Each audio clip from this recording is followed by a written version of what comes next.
So in front of me, we have a 1.25 inch 120 wall piece of mild steel tubing, and we have in my hand the Knipex Tubix 7.25. Okay, so this thing is an amazing tool. It's got some cool features. I can go ahead and just slowly ratchet up to adjust down to whatever material thickness I'm at, and I can quick adjust back down with the push of a button. It's spring loaded. The other thing is it has a reamer in the back, so I can just pop that bad boy up.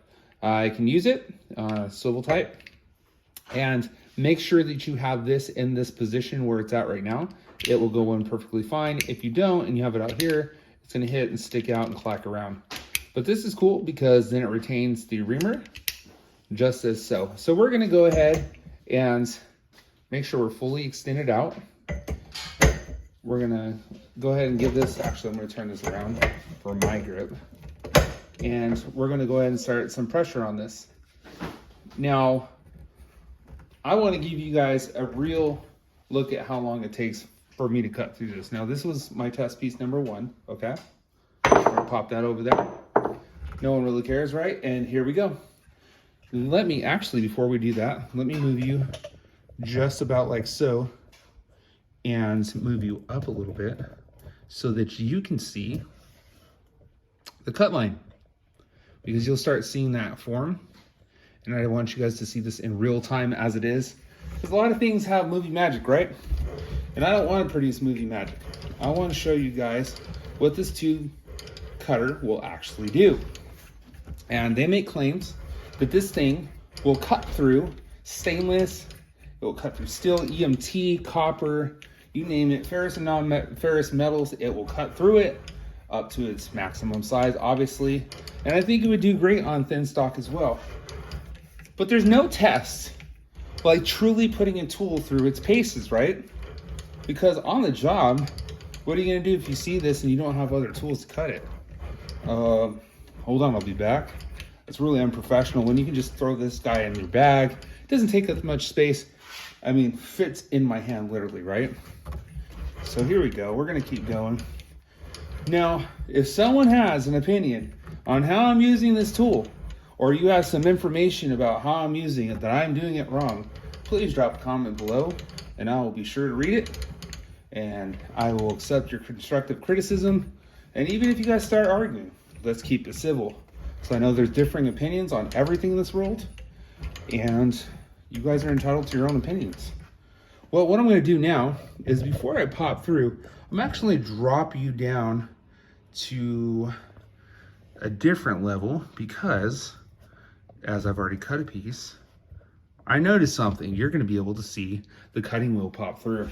I wanna give you guys a nice action shot there, right? Let's put this a little bit more tension right there. And yeah, you're gonna put a little muscle into it, a little elbow grease. That's fine. That's what real men are made of, right? We have too many machines doing all the crap for us.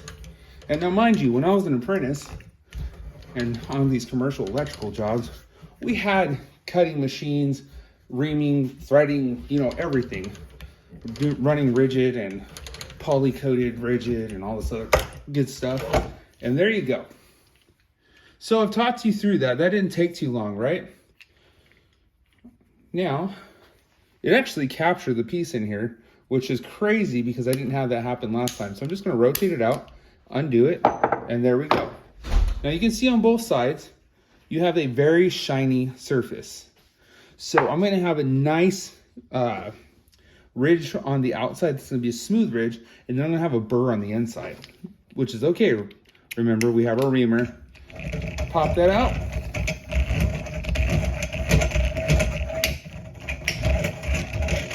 It really takes that down smooth and does a great job. You can see the shavings in my hand.